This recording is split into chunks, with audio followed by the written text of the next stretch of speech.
नमस्कार प्यारे विद्यार्थियों। पिछली वीडियो में हम करण कारक तृतीय विभक्ति के 7वें नियम के बारे में चर्चा कर रहे थे। कौन सा नियम था? 7वां नियम, हेतु। हेतु का अर्थ होता है कारण। मैंने आपको कल बताया था हेतु का अर्थ क्या होता है? कारण। और इसका अर्थ भी लिखाया था मैंने आपको कि हेतुवाचक शब्द में तृतीय विभक्ति का प्रयोग किया जाता है। यहाँ तक मैंने आपको लिखा दिया था। अब देखिए अर्थात करके और इसका अर्थ लिखिए। यदि किसी वाक्य में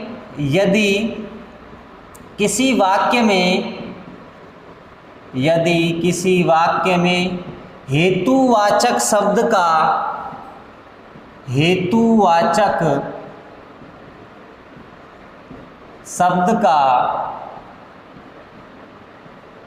प्रयोग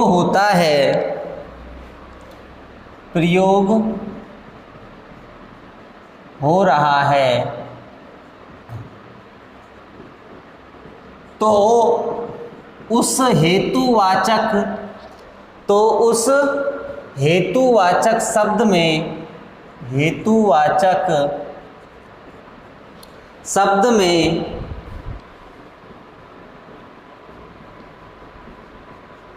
तृतीय विभक्ति का प्रयोग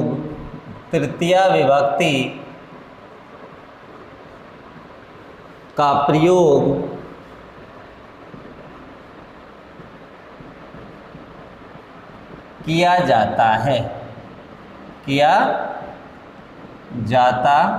है। ठीक है, तो ये 7वां नियम है करण कारक का कि यदि किसी वाक्य में हेतुवाचक शब्द का प्रयोग हो रहा है। हेतु का अर्थ क्या होता है? कारण। हेतु का अर्थ क्या होता है?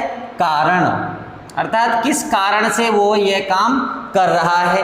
तो यदि किसी वाक्य में हेतुवाचक शब्द का प्रयोग हो रहा है या हेतुवाचक शब्द का प्रयोग किया जाता है तो उस हेतुवाचक शब्द में तृतीय विभक्ति का प्रयोग किया जाता है। किसमें किया जाएगा? हेतुवाचक जो शब्द है उसमें तृतीय विभक्ति का प्रयोग किया जाएगा। ठीक है, जैसे उदाहरण देखिए।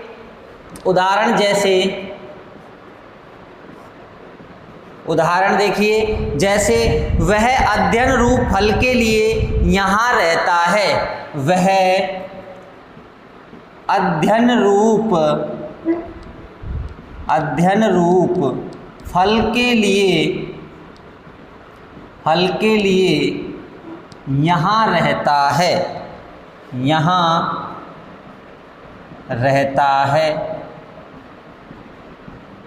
ये वाक्य है। अब इस वाक्य में हमको यह पता लगाना है कि इस वाक्य में हेतुवाचक शब्द कौन सा है।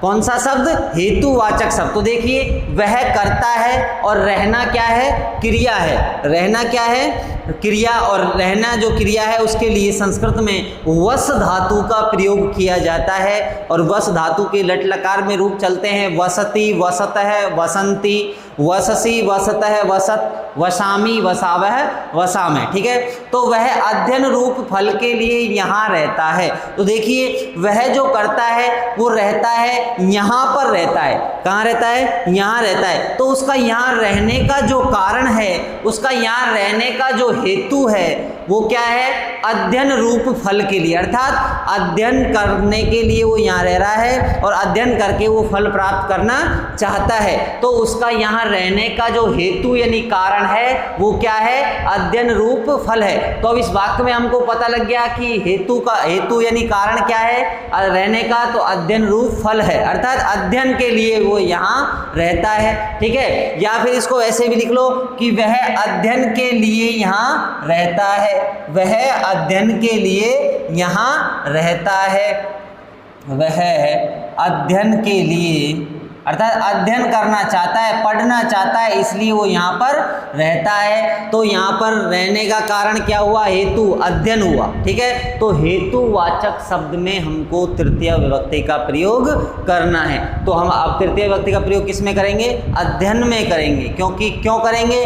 क्योंकि यह हेतुवाचक शब्द है। ठीक है, तो यदि किसी वाक्य में हेतुवाचक शब्द का प्रयोग हो रहा है तो उस हेतुवाचक शब्द में कौन सी विभक्ति का प्रयोग किया जाता है? तृतीय तृतीय विभक्ति का प्रयोग किया जाता है। तो देखिए संस्कृत बनाएंगे तो कर्ता कारक है वह के लिए संस्कृत क्या होती है, शह, और अध्ययन ये हेतु है तो इसमें तृतीय विभक्ति का प्रयोग करेंगे, क्या बनेगा, अध्ययनेन, सह अध्ययनेन के लिए, अध्ययन का मतलब अध्ययन के लिए, यहाँ रहता है, यहाँ के लिए संस्कृत में अत्र अव्यय का प्रयोग किया जाता है। किसका, अत्र, अत्र निवसति या वसति, अत्र वसति, वह अध्ययनेन अर्थात सह अध्ययनेन अत्र वसति, वह अध्ययन के लिए यहाँ पर रहता है। समझ में आया।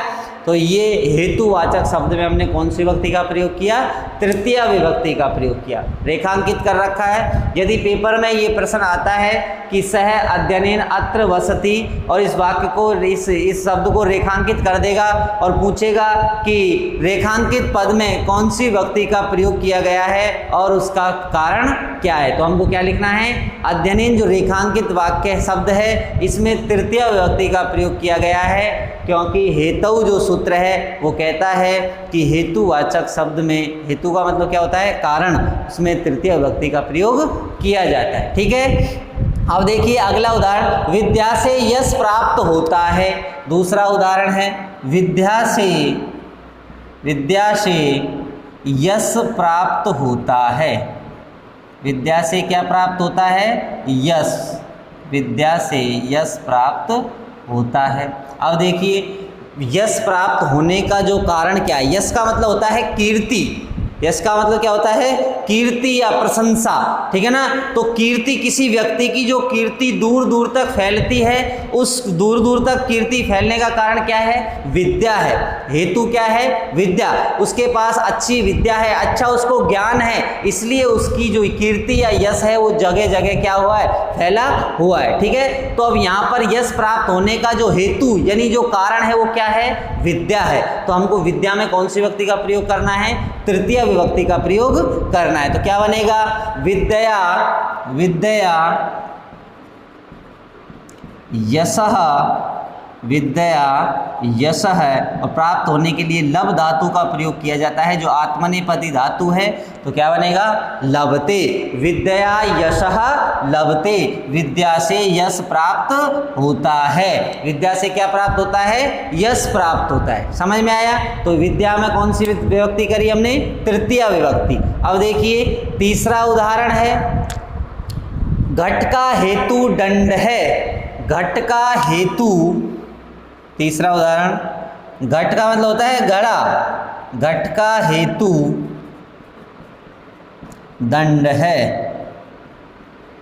घट का हेतु अर्थात घड़ा, जो कुम्हार, जो कुंभकार जो घड़े का निर्माण करता है तो उसको चाक पे क्या करता है, वो डंडे से घुमाता है, तो घुमा घुमा कर क्या किसका निर्माण होता है, घड़े का। तो देखिए घड़ा, जो घट का मतलब होता है घड़ा, घड़े का जो कारण है वो क्या है, दंड है। क्या है, दंड है, अर्थात डंडा नहीं होता चाक में तो घड़ा भी नहीं बनता। तो घट का हेतु यानी कारण क्या है, दंड है। तो हम क्या करेंगे, हम इस दंड में कौन सी विभक्ति का प्रयोग करेंगे, तृतीय विभक्ति का। तो क्या लिखेंगे, दंडेन घटः या घटः दंड है। क्या करेंगे, दंडेन घटः या घटः दंडेन। तो दंडेन, दंडेन घटः अर्थात घड़े का हेतु क्या है, दंडा है। क्या है, दंडा। बिना डंडे के घड़े का निर्माण नहीं होता। ठीक है ना। अब देखिए, पुण्य के कारण हरि के दर्शन हुए। पुण्य के कारण हरि के दर्शन हुए तो पुण्येन दृष्ट है हरि, पुण्येन दृष्ट है हरि। तो देखिए पुण्य के कारण, अगला उदाहरण है, पुण्य के कारण या पुण्य के हेतु हरि के दर्शन हुए, हरि के दर्शन हुए, दर्शन हुए। अब देखिए, हरि के जो दर्शन हुए किसी व्यक्ति को, तो वो हरि के दर्शन होने का कारण क्या है, पुण्य है। क्या है, पुण्य। पुण्य का मतलब अच्छे कर्म, उसने अच्छे कर्म किए, भलाई की और पुण्य किया, इसलिए उसको भगवान ने क्या दिए, दर्शन दिए। तो हरि के दर्शन देने का जो कारण है, जो हेतु है, वो क्या है, पुण्य है। तो क्या लिखेंगे हम, पुण्येन, पुण्येन दृष्टः हरिः। दर्शन का मतलब दृष्ट है, तो दृष्ट का मतलब क्या होता है? दर्शन हुए, अर्थात पुण्येन दृष्ट है हरि, पुण्य के कारण किसके दर्शन हुए? हरि के दर्शन हुए। किसके दर्शन हुए? हरि के दर्शन हुए। ठीक है। अब कुल का कारण धन है, कुल का कारण धन, कुल का कारण, पांचवा उदाहरण है, कुल का कारण, कुल का कारण या हेतु धन है। धन किसका कारण है? कुल का कारण क्या है? धन है। क्या है? धन। तो क्या बनेगा? धनेन कुल है, अर्थात धन किसका कारण है? कुल का है। धनेन कुल है, अर्थात धन किसका कारण है? कुल का है। समझ में आया? तो ये सातवां नियम है तृतीय विभक्ति का हेतु, जो कहता है कि हेतुवाचक शब्द में भी तृतीय विभक्ति का प्रयोग किया जाता है, या यदि किसी वाक्य में कि किसी हेतुवाचक शब्द का प्रयोग हो रहा है या होता है, तो उस हेतुवाचक शब्द में हम कौन सी विभक्ति का प्रयोग करते हैं? तृतीय विभक्ति का प्रयोग करते हैं। समझ में आ गया? अब देखिए और तृतीय विभक्ति का प्रयोग कहाँ होता है, तो अगला नियम है आठवां। कौन सा नियम है? आठवां। तो लिखिए उसको।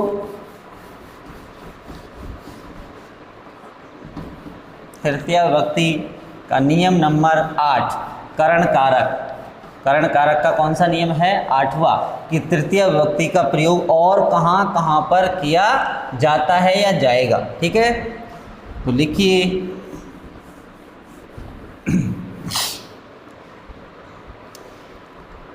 नियम नंबर 8। नियम नंबर 8, यदि अलम शब्द का अर्थ, अलम शब्द का अर्थ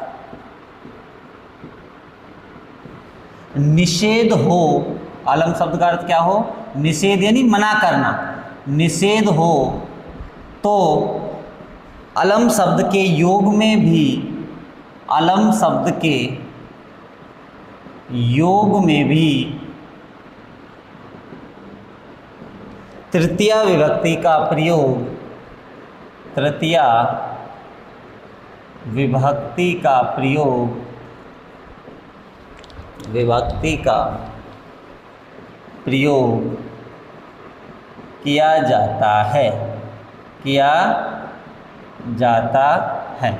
नियम नंबर 8, नियम नंबर 8, अलम विवादेन। यदि अलम शब्द का अर्थ निषेध हो, अर्थात कहने का तात्पर्य है, नियम 8 कह रहा है कि अलम शब्द है, उस अलम शब्द के योग में भी हम कौन सी विभक्ति का प्रयोग करते हैं? तृतीय विभक्ति का। कौन से शब्द के योग में? अलम शब्द के योग में, अलम शब्द के योग में तृतीय विभक्ति का प्रयोग करते हैं। कब करते हैं? यदि उस अलम शब्द का अर्थ क्या हो? निषेध करना। क्या हो? निषेध करना या मना करना हो, तो भी हम अलम शब्द के योग में कौन सी विभक्ति का प्रयोग करेंगे? तृतीय विभक्ति का प्रयोग करेंगे। जैसे देखिए उदाहरण, देखिए जैसे उदाहरण है कि विवाद मत करो, विवाद मत करो, विवाद मत करो, मत करो। अब देखिए, अब मना कर रहे हैं कि जो झगड़ा या विवाद चल रहा है उसके लिए मना कर रहे हैं कि भाई झगड़ा मत करो या फिर विवाद मत करो। तो मत करने के लिए किसका प्रयोग आता है? किसका आता है? अलम शब्द का। और अलम शब्द का अर्थ क्या है? निषेध करना। क्या होता है? निषेध करना। तो क्या बनेगा? अलम शब्द के योग में तृतीय विभक्ति का प्रयोग होगा, तो क्या मत करो? विवाद। तो विवाद में कौन सी विभक्ति का प्रयोग करना है हमको? तृतीय का। तो क्या बनेगा? अलम विवादेन। क्या बनेगा?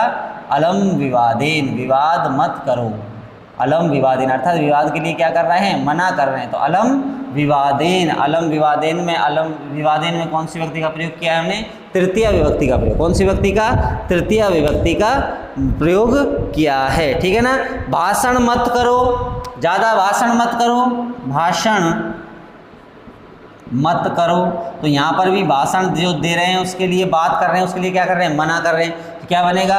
अलम भाषणेन, अलम भाषणेन, अलम भाषणेन, अलम भाषणेन, भाषण मत करो, अलम भाषणेन, अलम भाषणेन। अब देखिए अगला, मत खेलो, मत खेलो। तीसरा उदाहरण, मत खेलो या खेलो मत। तो खेलने के लिए भी क्या किया जा रहा है, निषेध या मना किया जा रहा है, तो क्या बनेगा अलम क्रीड़या, और क्रीड़या में कौन सी विभक्ति है, तृतीया, तो अलम क्रीड़या अर्थात खेलो मत। तो यहाँ पर क्या कर रहे हैं, खेलने के लिए भी मना कर रहे हैं। विवाद मत करो, अलम विवादेन। तो ये अगला जो नियम है, ये अलम शब्द के योग में भी कौन सी विभक्ति का प्रयोग किया जाएगा, तृतीय विभक्ति का प्रयोग किया जाता है। अलम शब्द का अर्थ कब हो, क्या हो, निषेध करना या मना करना हो तो भी अलम शब्द के योग में तृतीय विभक्ति का प्रयोग किया जाता है। छोटा सा नियम है, अलम विवादेन, विवाद मत करो, तो विवाद करने के लिए क्या किया जा रहा है, मना किया जा रहा है। अलम भाषणेन, भाषण मत करो या ज़्यादा मत बोलो, तो भाषणेन में तृतीय विभक्ति का प्रयोग क्यों किया, क्योंकि भाषण मन देने के लिए क्या किया जा रहा है, मना किया जा रहा है। अलम क्रीड़या, खेलो मत, अर्थात खेल रहे हैं उसके लिए क्या कर रहे हैं, निषेध कर रहे हैं, अर्थात अब मत खेलो। तो अलम क्रीड़या, तो क्रीड़या में तृतीय विभक्ति आई, वो किसके कारण आई, इस अलम शब्द के योग में इन तीनों शब्दों में कौन सी विभक्ति का प्रयोग किया गया है, तृतीय विभक्ति का प्रयोग किया गया। ठीक है, अब देखिए अगला नियम है नियम नंबर 9, और तृतीय विभक्ति का ये अंतिम नियम है कि तृतीय विभक्ति का प्रयोग और कहाँ पर होता है। तो नियम नंबर 9, अगला नियम डालिए हेडिंग, पृथक बिना नानावेश अन्यतरस्याम। नियम नंबर 9, तृतीय विभक्ति का प्रयोग और कहाँ किया जाए। तो देखिए नियम है, पृथक बिना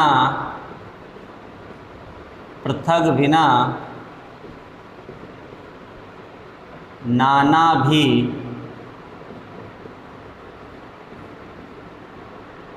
पृथक बिना नाना भेष तृतीया अन्यतरस्याम।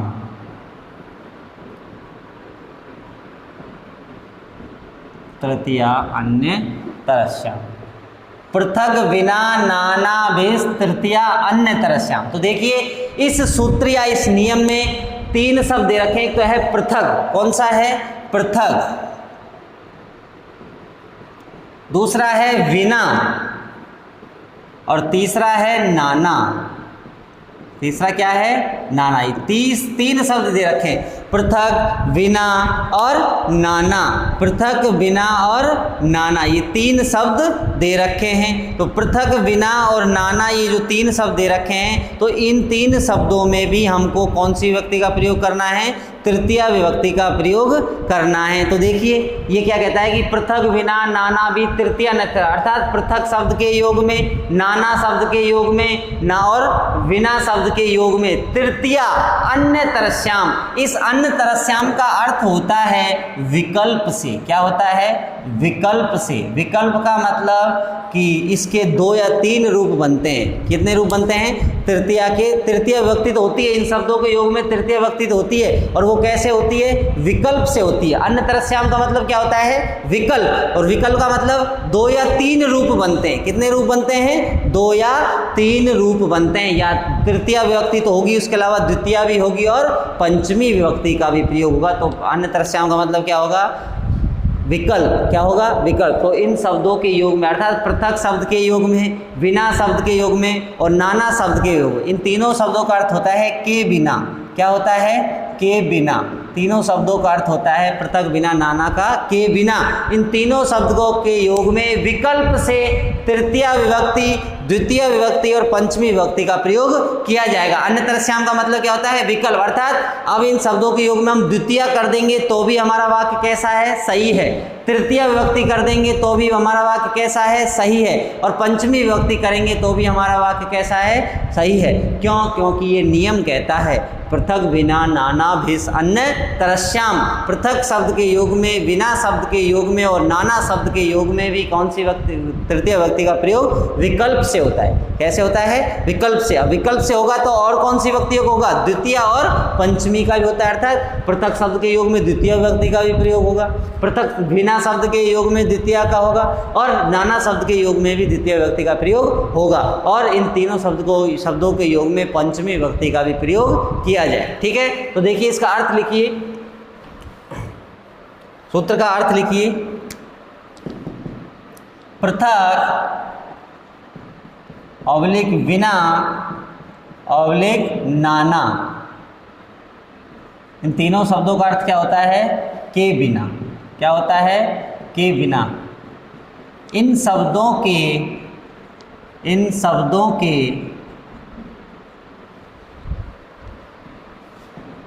योग में विकल्प से, अन्य तरह से का मतलब क्या बताया था मैंने? विकल्प। और विकल्प का मतलब 2 या 3 रूप बनते हैं। विकल्प से तृतीया, द्वितीया तथा वह पंचमी विभक्ति का प्रयोग, पंचमी विभक्ति का प्रयोग किया जाता है, किया जाता है। तो पृथक शब्द के योग में, बिना शब्द के योग में तथा नाना शब्द के योग में, और तीनों शब्दों का अर्थ क्या होता है? के बिना। क्या होता है? के बिना। तीनों के तीनों अव्यय शब्द हैं। कैसे हैं? अव्यय शब्द। तो इन शब्दों के योग में भी विकल्प से कैसे होगी? तृतीय विभक्ति जो होगी वो कैसे होगी? विकल्प से होगी। हम द्वितीय करेंगे तो भी सही है, पंचमी करेंगे तो भी सही है, और विकल्प से तृतीय करेंगे तो भी सही है। तृतीय और पंचमी विभक्ति का क्या किया जाता है? प्रयोग किया जाता है, क्योंकि नियम कहता है पाणिनि जी का, पृथक बिना नाना भिष अन्य तरस्याम, पृथक बिना नाना भिष अन्य तरस्याम। ठीक है, समझ में आ गया? तो देखिए इसके उदाहरण देखिए, उदाहरण देखिए इसके, कि ज्ञान के, जल के बिना जीवन संभव नहीं है। जल के बिना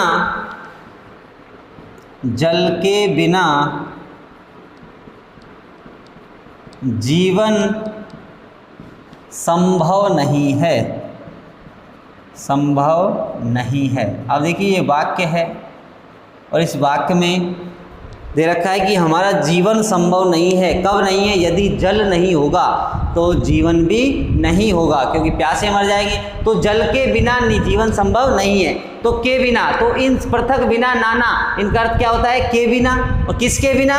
जल के बिना। तो इस पृथक और नाना और इस बिना शब्द के योग में, तो इन शब्दों के योग में कौन सा शब्द आया है? जल। अर्थात जल नहीं होगा तो जीवन भी नहीं होगा। तो जल के बिना क्या नहीं है? जीवन संभव नहीं है। तो इन शब्दों के योग में कौन सी व्यक्ति का प्रयोग करना है? तृतीय व्यक्ति का। तो जल है, इस जल में हमको कौन सी व्यक्ति का प्रयोग करना है? तृतीया का, द्वितीय का और पंचमी का। कोई सी का भी कर सकते हैं विकल्प से। तो क्या बनेगा इसका? देखो, जल अगर द्वितीय का प्रयोग करते हैं तो क्या बनेगा? जलम। तृतीय का प्रयोग करते हैं तो क्या बनेगा? जलेन।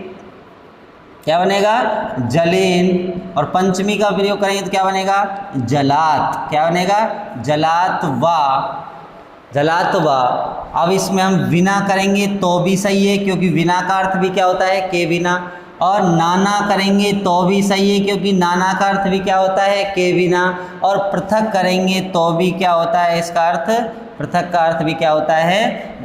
के बिना। ठीक है, तो हम कुछ भी लिख सकते हैं। जलम बिना, अब देखिए, या फिर जलेन बिना, या फिर जलात बिना, तो भी सही है। जलेन नाना, जलेन पृथक, जलेन बिना, ये भी कर सकते हैं। जलात बिना तो भी कर सही है, जलात पृथक तो भी सही है। तो हम तीनों में से किसी भी अव्यय शब्द का प्रयोग कर देंगे, और इन तीनों विभक्तियों में से तृतीया, तृतीया, पंचमी किसी का भी कर देंगे, या तीनों का भी कर देंगे, तो भी हमारा वाक्य कैसा है? सही है। तो जलम, जलेन, जलात तीनों विभक्तियों को प्रयोग हुआ है, द्वितीया, तृतीया और पंचमी। वाह, यानी विकल्प से, बिना नाना पृथक के बिना जीवनम संभवम नास्ति, जीवनम संभवम नास्ति, जल के बिना जीवन संभव नहीं है। तो इसमें हमने द्वितीय, तृतीय और पंचमी विभक्ति का प्रयोग किया। जल में क्यों?